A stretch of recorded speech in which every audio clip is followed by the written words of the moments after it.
ನಮಸ್ತೆ ಫ್ರೆಂಡ್ಸ್, ಇವತ್ತೊಂದು ಒಳ್ಳೆ ವಿಡಿಯೋ ಶೇರ್ ಮಾಡ್ತಾ ಇದ್ದೇನೆ. ಅದು ಯಾವುದು ಅಂತ ಹೇಳಿದರೆ, ತುಂಬ ಜನ ಎಣಿಸ್ಕೊಳ್ತಾರೆ, ನಿಮ್ಮ ಜೊತೆಗೆ ನನ್ನನ್ನು ಕೂಡ ಸೇರಿಕೊಂಡು ನಾನು ಕೂಡ ಎಣಿಸ್ಕೊಂಡಿದ್ದೇನೆ.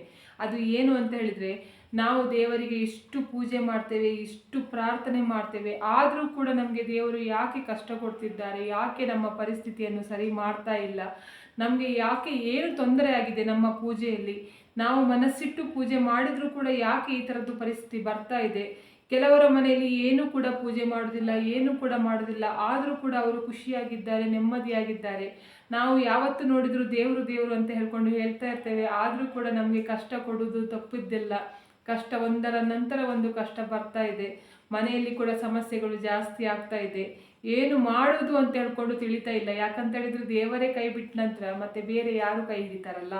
ನಾವು ಏನು ಪಾಪ ಮಾಡಿದೆವು, ನಮಗೆ ನಮ್ಮ ಕಷ್ಟ ದೇವರಿಗೆ ಯಾಕೆ ಅರ್ಥ ಆಗ್ತಾ ಇಲ್ಲ, ನಾವು ಅಷ್ಟು ಪೂಜೆ ಮಾಡಿದರೂ ಕೂಡ ನಮಗೆ ಯಾಕೆ ಫಲ ಸಿಗ್ತಾ ಇಲ್ಲ. ನಮ್ಮ ಪೂಜೆ ಫಲ ನೀಡದೇ ಇರಲಿಕ್ಕೆ ಕಾರಣ ಏನಂತ ಹೇಳಿದರೆ ಈ 5 ತಪ್ಪುಗಳು. ಆಯಿತಾ, ನಿಮ್ಮ ಜೊತೆಗೆ ನಾನು ಕೂಡ ಈ ತಪ್ಪು ಮಾಡಿದ್ದೇನೆ, ಇನ್ನು ನಾನು ತಪ್ಪನ್ನು ಸರಿ ಮಾಡ್ಕೊಳ್ಳಿಕ್ಕೆ ನೋಡ್ತೇನೆ. ನೀವು ಕೂಡ ಈ ತಪ್ಪು ಮಾಡಬೇಡಿ ಅಂತ ಹೇಳ್ಕೊಂಡು ಹೇಳ್ತಾ ಇದ್ದೇನೆ.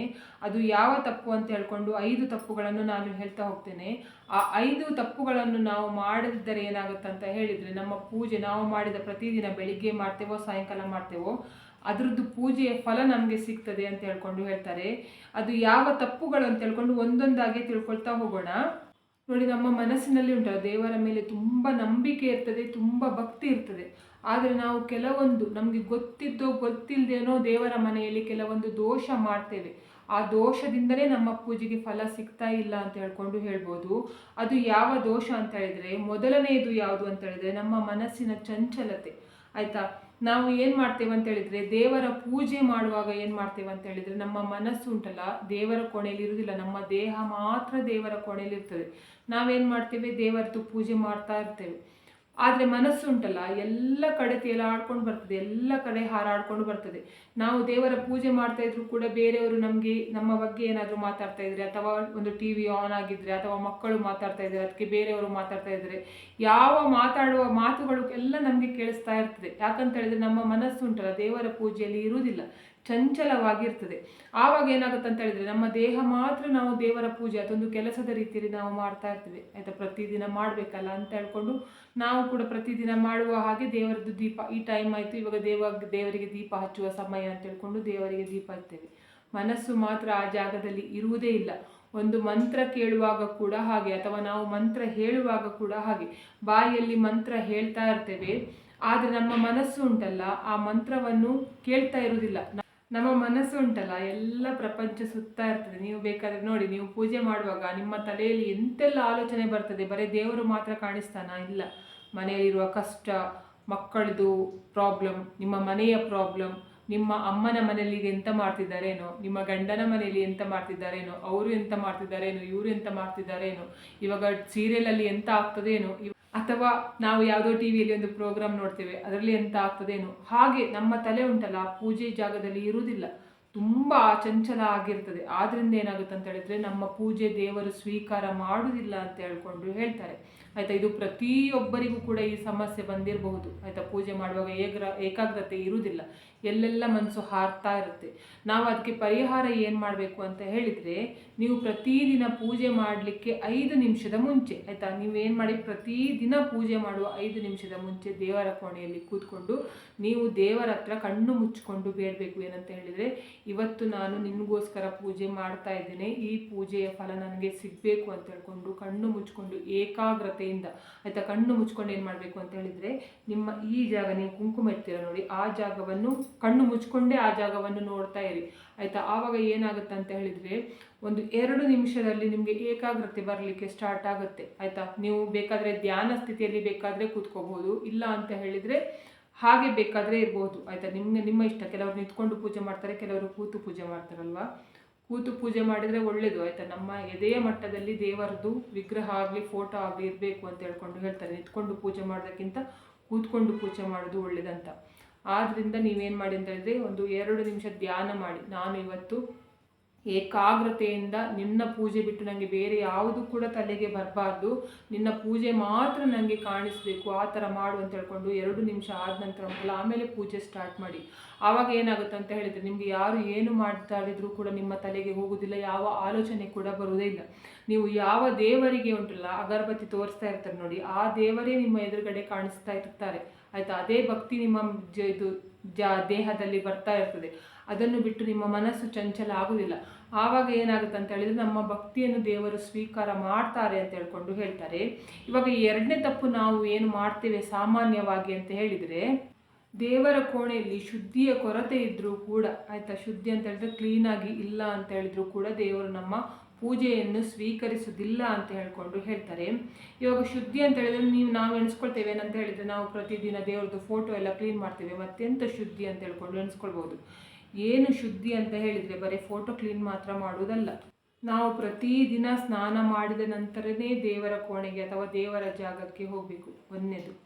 2ನೇದು ಏನಂತ ಹೇಳಿದರೆ, ನಾವು ದೀಪಕ್ಕೆ ಎಣ್ಣೆ ಹಾಕಿರ್ತೇವಲ್ಲ, ಆ ಎಣ್ಣೆ ಚೆಲ್ಲಿರ್ತದೆ. ನಾವೇನು ಮಾಡ್ತೇವೆ ಅಂತ ಹೇಳಿದರೆ, ಇದು ಇವತ್ತು ಪೂಜೆ ಎಲ್ಲ ಹಾಗೆ ಇರ್ತಲ್ಲ, ಇನ್ನು ನಾಳೆ ಕ್ಲೀನ್ ಮಾಡಿದರೆ ಆಯಿತು, ನಾಡಿದ್ದು ಕ್ಲೀನ್ ಮಾಡಿದರೆ ಆಯಿತು ಅಂತ ಹೇಳ್ಕೊಂಡು ಆ ಎಣ್ಣೆ ಚೆಲ್ಲಿದ್ದು ಹಾಗೆ ಬಿಟ್ಟು ಬಿಡ್ತೇವೆ. 3ನೇದು ಏನಂತ ಹೇಳಿದರೆ, ಅಗರಬತ್ತಿ ನಾವು ದೇವರಿಗೆ ಇಟ್ಟಿರ್ತೇವೆ, ಆದರೂ ಏನಾಗುತ್ತೆ ಅಂತ ಹೇಳಿದ್ರೆ ಅಗರಬತ್ತಿದು ಏನಾಗುತ್ತೆ, ಗಲೀಜೆಲ್ಲ ಉಂಟಲ್ಲ, ಇದು ಕಸವೇ ಅಲ್ಲ ಯಾವುದಾದ್ರೂ ಕೂಡ, ಅದು ಹಾಗೆ ಬಿದ್ದಿರ್ತದೆ. ನಾವು ಅದನ್ನ ಏನು ಮಾಡ್ತೇವೆ ಅಂತ ಹೇಳಿದ್ರೆ ಅದನ್ನು ಕ್ಲೀನ್ ಮಾಡಲಿಕ್ಕೆ ಹೋಗೋದಿಲ್ಲ.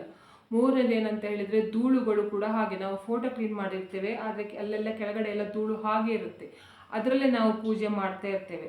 ಮತ್ತು ಹೂವಿನ ದಳಗಳೆಲ್ಲ ಬಿದ್ದಿರ್ತದೆ, ನಾವು ದೇವರಿಗೆ ಫೋಟೋಕ್ಕೆ ಹೂ ಹಾಕ್ತೇವಲ್ಲ ಆವಾಗ ಅದ್ರದ್ದು ಎಸಳು ದಳಗಳೆಲ್ಲ ಕೆಳಗಡೆ ಬಿದ್ದಿರ್ತೇವೆ, ಅದನ್ನು ಕೂಡ ನಾವು ಕ್ಲೀನ್ ಮಾಡಲಿಕ್ಕೆ ಹೋಗುವುದಿಲ್ಲ. ನಾವೇನು ಮಾಡ್ತೇವೆ ಅಂತ ಹೇಳಿದರೆ, ಇವಾಗ ಹಾಕುವಾಗ ಬಿದ್ದಿದ್ದಲ್ಲ ಅಂತ ಹೇಳ್ಕೊಂಡು ನಾವು ಹಾಗೆ ಬಿಟ್ಟಿರ್ತೇವೆ ಆಯಿತಾ. ಅದೆಲ್ಲ ಉಂಟಲ್ಲ ನಾವು ಮಾಡುವ ಚಿಕ್ಕ ಚಿಕ್ಕ ತಪ್ಪುಗಳು ಆಯಿತಾ, ನಮಗೆ ಗೊತ್ತಿಲ್ಲದೆ ಆಗದಿರುವ ತಪ್ಪುಗಳು, ಆ ತಪ್ಪುಗಳಿಂದ ಕೂಡ ನಾವು ಪೂಜೆಗೆ ಫಲ ಸಿಗ್ತಾ ಇರುವುದಿಲ್ಲ ಅಂತ ಹೇಳ್ಕೊಂಡು ಹೇಳ್ತಾರೆ. ನೀವುಂಟಲ್ಲ ಪ್ರತಿದಿನ ನೆಲ ಒರೆಸ್ತೀರ ನೋಡಿ, ಆ ಸಮಯದಲ್ಲಿ ದೇವರ ಕೋಣೆ ಕ್ಲೀನ್ ಮಾಡಲಿಕ್ಕೆ ಹೋಗಬೇಡಿ. ನೆಲ ಒರೆಸುವ ಸಮಯದಲ್ಲಿ ಕ್ಲೀನ್ ಮಾಡಲಿಕ್ಕೆ ಹೋಗಬೇಡಿ. ನೀವು ಸ್ನಾನ ಮಾಡಿಕೊಂಡು ಬಂದೇ ಯಾವುದಾದರೂ ಕ್ಲೀನಾದ ಬಟ್ಟೆ ಅಂದರೆ ದೇವರಿಗೆ ಉಪಯೋಗಿಸುವ ಬಟ್ಟೆಯಿಂದ ಇಡೀ ದೇವರ ಫೋಟೋ ದೇವರದ್ದು ಕೆಳಗಡೆ ನಿಲ್ಲಿಸ್ತೀರ ನೋಡಿ, ಅದು ಆ ಜಾಗ ಎಲ್ಲ ಕ್ಲೀನ್ ಮಾಡಿ. ಮತ್ತು ಒಣಗಿದ ಹೂಗಳೆಲ್ಲ ಇದ್ದರೆ ಒಣಗಿದ ಹೂವನ್ನೆಲ್ಲ ತೆಗೀರಿ ಆಯಿತಾ. ನೀವು ದೇವರಿಗೆ ಫೋಟೋಗೆ ಹೂ ಇಟ್ಟಿಲ್ಲ ಅಂತ ಹೇಳ್ಕೊಂಡಾದರೂ ಕೂಡ ಪರವಾಗಿಲ್ಲ, ಆದರೆ ಒಣಗಿದ ಹೂವು ಅಥವಾ ಬಾಡಿ ಹೋದ ಹೂ ಇಡಬಾರ್ದು ಅಂತ ಹೇಳ್ಕೊಂಡು ಹೇಳ್ತಾರೆ. ಇವಾಗ ಕೆಲವರು ಏನು ಮಾಡ್ತಾರೆ, ಹೂವಿನ ಅಂಗಡಿಯವರಂತ ಹೇಳಿದರೆ ಅವರಿಗೆ ವ್ಯಾಪಾರ ಆಗಲಿ ಅಂತ ಹೇಳ್ಕೊಂಡು ನಾವು ನೋಡಿ ಫ್ರೆಶ್ ಆಗಿದ್ರೂ ಕೂಡ ಹೂವು ದೇವರ ತಲೆ ಮೇಲೆ ಫ್ರೆಶ್ ಆಗಿದ್ರೂ ಕೂಡ ಮಾರನೇ ದಿವಸ ಆಗುವಾಗ ಆ ಹೂ ಹಳೆಯ ಹೂ ಅಂತ ಹೇಳ್ಕೊಂಡು ತೆಗೆದು ಹೊಸ ಹೂ ಹಾಕ್ತೇವೆ. ಆದರೆ ಇವ್ರು ಏನು ಮಾಡ್ತಾರೆ ಅಂತ ಹೇಳಿದರೆ, ಅದು ಬಾಡಿ ಹೋದ ಹೂವನ್ನೇ ಮಿಕ್ಸ್ ಮಾಡಿಕೊಂಡು ಸೇಲ್ ಮಾಡ್ತಾರೆ. ಅದು ನೀವು ಎಣಿಸ್ಕೊಳ್ಳೋದು ಬೇಡ ಆಯಿತಾ, ಅದರದ್ದು ಕರ್ಮ ನಿಮಗೆ ಸಿಗ್ತದೆ ಅಂತ ಹೇಳ್ಕೊಂಡು ನೀವು ಭಯ ಬೀಳೋದು ಬೇಡ. ಅದು ಯಾರು ನಿಮಗೆ ಮೋಸ ಮಾಡಿದ್ದಾರೆ ನೋಡಿ, ಅದು ಅವರಿಗೆ ತಾಗ್ತದೆ ಬಿಟ್ಟರೆ ನಿಮಗೆ ತಾಗುವುದಿಲ್ಲ. ನೀವು ನಿಮ್ಮ ಮನಸ್ಸಿನಲ್ಲಿ ಎಣಿಸ್ಕೊಳ್ಳಿ ಏನಂತ ಹೇಳಿದರೆ, ನಿನ್ನೆಯ ಹೂ ನಾನು ತೆಗೆದಿದ್ದೇನೆ, ಇವತ್ತಿನ ಹೂ ನಾನು ದೇವರಿಗೆ ಅರ್ಪಿಸ್ತಿದ್ದೇನೆ ಅಂತ ಹೇಳ್ಕೊಂಡು ಎಣಿಸ್ತೀರಲ್ಲ, ಆವಾಗ ಆ ದೋಷ ಬರುವುದಿಲ್ಲ. ಆದ್ದರಿಂದ ಉಂಟಲ್ಲ ಆದಷ್ಟು ಉಂಟಲ್ಲ ಬಾಡಿ ಹೋದ ಹೂಗಳನ್ನು ನೀವು ಇಟ್ಟ ನಂತರ ದೇವರ ಫೋಟೋಗೆ ಇಟ್ಟಿದ ನಂತರ ಅಲ್ಲಿ ಬಾಡಿ ಹೋದರೆ ಉಂಟಲ್ಲ ಅಂಥ ಹೂವನ್ನು ತೆಗೆದು ಬಿಡಿ ಆಯಿತಾ. ಮತ್ತು ಇಂತಹದ್ದು ಮಿಕ್ಸ್ ಮಾಡಿ ಕೊಟ್ಟಿದ್ದಕ್ಕೆ ಅದರದ್ದು ಕರ್ಮ ಅವರೇ ತಿಂತಾರೆ, ನೀವು ಏನು ಮಾಡಬೇಕು ಅಂತ ಹೇಳ್ಕೊಂಡು ಇಲ್ಲ. ಮತ್ತು ಆದಷ್ಟು ಕ್ಲೀನಾಗಿ ಇಟ್ಕೊಂಡಿರಿ ದೇವರ ಮನೆಯನ್ನು. ಅದರ ನಂತರನೇ ಪೂಜೆ ಸ್ಟಾರ್ಟ್ ಮಾಡಿ. ದೇವರ ಕೋಣೆ ಕ್ಲೀನ್ ಮಾಡದೆ ಯಾವ ಕಾರಣಕ್ಕೂ ಪೂಜೆ ಸ್ಟಾರ್ಟ್ ಮಾಡಲಿಕ್ಕೆ ಹೋಗಬೇಡಿ. ಇದು ಕೂಡ ನಮಗೆ ದೇವರು ನಾವು ಎನಿಸಿದ್ದು ಕೊಡದೇ ಇರಲಿಕ್ಕೆ ಕಾರಣ ಆಗಿರುತ್ತೆ. ಇವಾಗ 3ನೇದು ತಪ್ಪು ಯಾವುದು ಅಂತ ಹೇಳಿದರೆ, ನಾವು ಗೊತ್ತಿದ್ದೋ ಗೊತ್ತಿಲ್ಲದೇನೋ ದೇವರಿಗೆ ಅಗೌರವ ಸಲ್ಲಿಸ್ತಾ ಇರ್ತೇವೆ. ಅಗೌರವ ಅಂತ ಹೇಳಿದರೆ ಗೌರವ ಕೊಡ್ತಾ ಇರೋದಿಲ್ಲ. ಪೂಜೆ ಎಲ್ಲ ಮಾಡ್ತೇವೆ ಅದೆಲ್ಲ ಸರಿ, ನಾವು ಏನು ಮಾಡ್ತೇವೆ ಅಂತ ಹೇಳಿದರೆ ದೇವರನ್ನು ಉಂಟಲ್ಲ ಯಾವತ್ತು ಪ್ರತಿಯೊಂದು ದೇವರ ಫೋಟೋ ಗೋಡೆ ಮೇಲಿಟ್ಟರೆ ಗೋಡೆ ಮೇಲಿರುವ ಜಾಗ ನಾನು ಹೇಳ್ತೇನೆ, ಆಮೇಲೆ ನೀವು ವಿಗ್ರಹ ಇಟ್ಟರೆ ಅಥವಾ ದೀಪ ಇಟ್ಟರೆ ಉಂಟಲ್ಲ ಅದು ಪೀಠದ ಮೇಲೆ ಇಡಬೇಕು ಅಂತ ಹೇಳ್ಕೊಂಡು ಹೇಳ್ತಾರೆ. ನಾವೇನು ಮಾಡ್ತೇವೆ ಅಂತ ಹೇಳಿದರೆ ದೇವರ ಕೋಣೆಯಲ್ಲಿ ಮಾತ್ರ ದೇವರ ಫೋಟೋ ಇಟ್ಟಿರುವುದಿಲ್ಲ ಆಯಿತಾ, ಬೇರೆ ಕಡೆ ಕೂಡ ಫೋಟೋ ಇಟ್ಟಿರ್ತೇವೆ.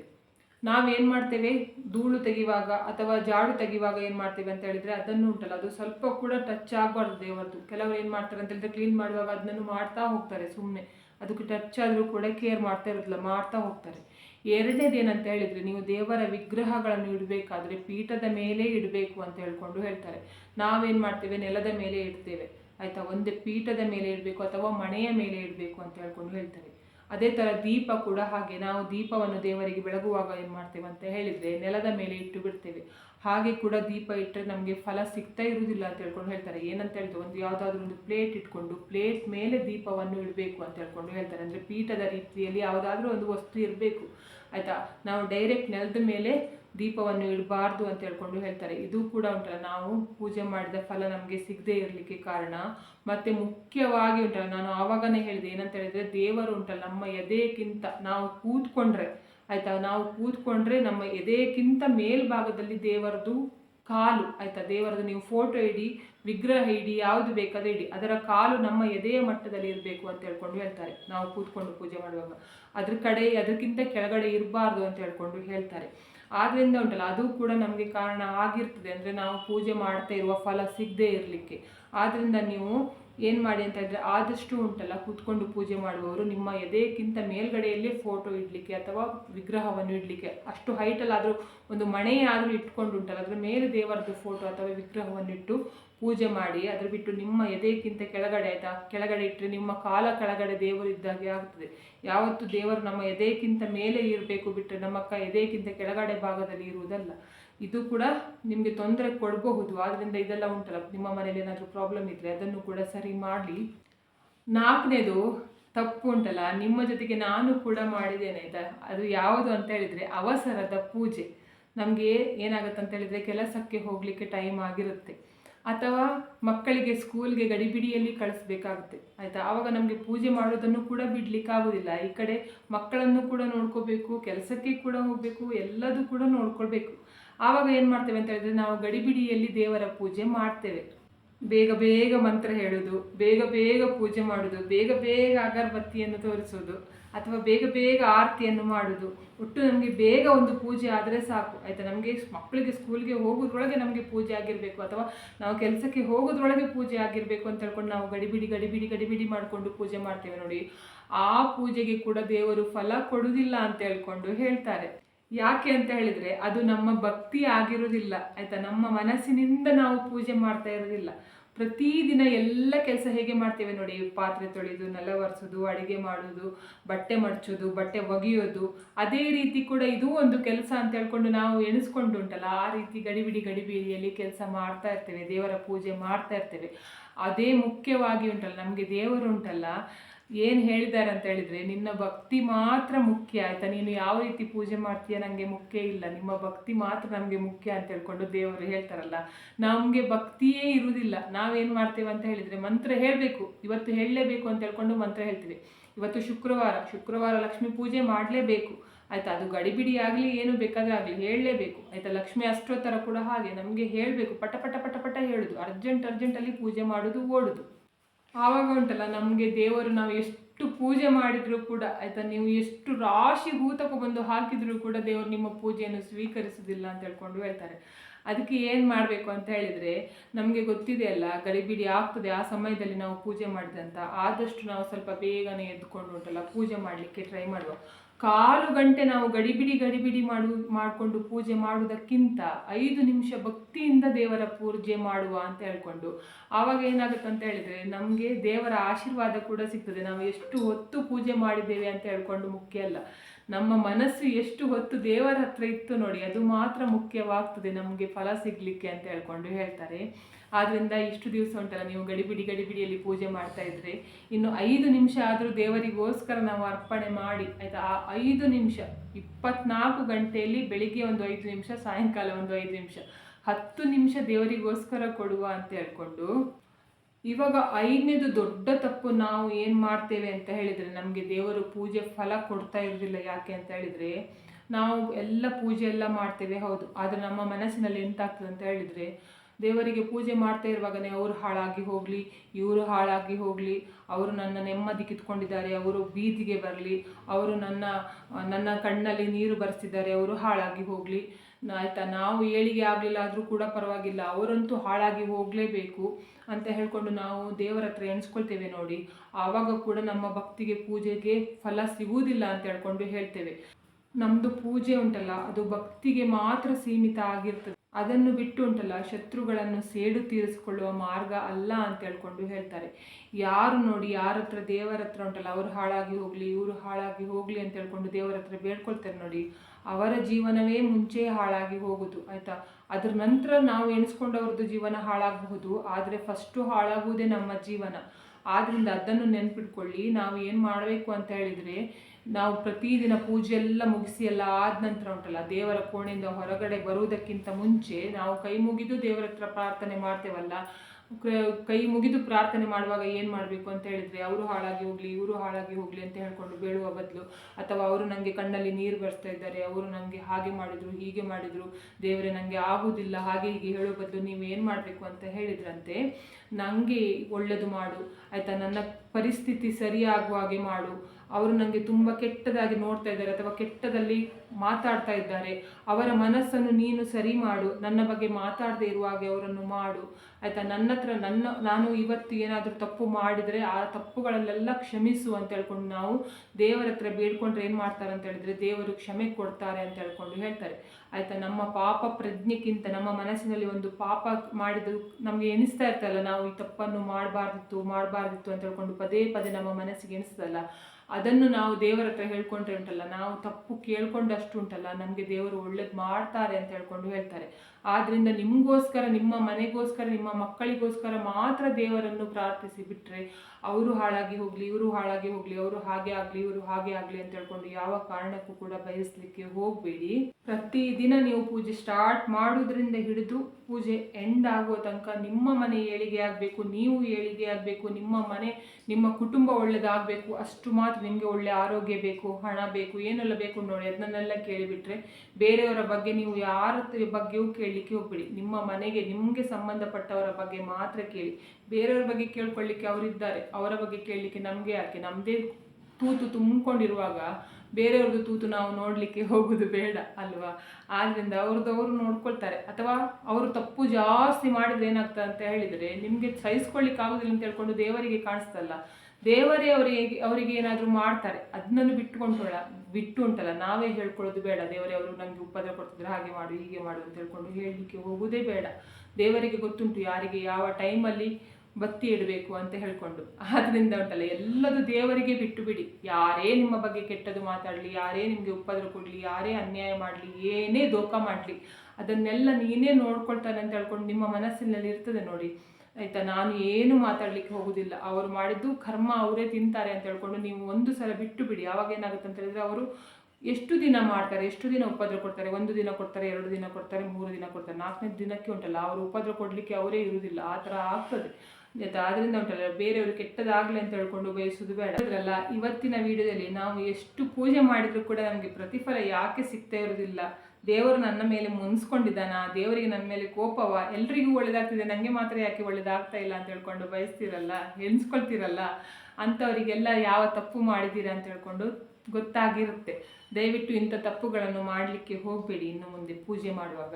ಇವತ್ತಿನ ವಿಡಿಯೋ ನಿಮಗೆ ಇಷ್ಟ ಆದರೆ ಪ್ಲೀಸ್ ಈ ವಿಡಿಯೋಕ್ಕೆ ಲೈಕ್ ಮಾಡಿ, ಆದಷ್ಟು ಜನರಿಗೆ ವಿಡಿಯೋನ ಶೇರ್ ಮಾಡಿ, ಕಮೆಂಟ್ ಮಾಡಿ, ನನ್ನ ಚಾನಲ್ಗೆ ಸಬ್ಸ್ಕ್ರೈಬ್ ಆಗಿ. ನನ್ನ ಚಾನಲ್ಗೆ ಸಬ್ಸ್ಕ್ರೈಬ್ ಆದರೆ ನನಗೊಂದು ಸಪೋರ್ಟ್ ಸಿಕ್ಕಿದ ಹಾಗೆ ಆಗ್ತದೆ, ಮತ್ತು ನಾನು ಹೀಗೆ ಒಳ್ಳೆ ವಿಡಿಯೋನ ನಿಮ್ಮ ಜೊತೆಗೆ ಶೇರ್ ಮಾಡ್ತೇನೆ. ಇವತ್ತಿನ ವಿಡಿಯೋ ಯಾರೆಲ್ಲ ನೋಡಿದ್ದೀರಾ ಅಥವಾ ನೋಡಲಿಲ್ಲ, ಎಲ್ಲರಿಗೂ ಕೂಡ ಒಳ್ಳೆಯದಾಗಲಿ ಅಂತ ನಾನು ಕೂಡ ದೇವರಲ್ಲಿ ಬೇಡ್ಕೊಳ್ತಿದ್ದೇನೆ. ಎಲ್ಲರಿಗೂ ಒಳ್ಳೆಯದಾಗಲಿ.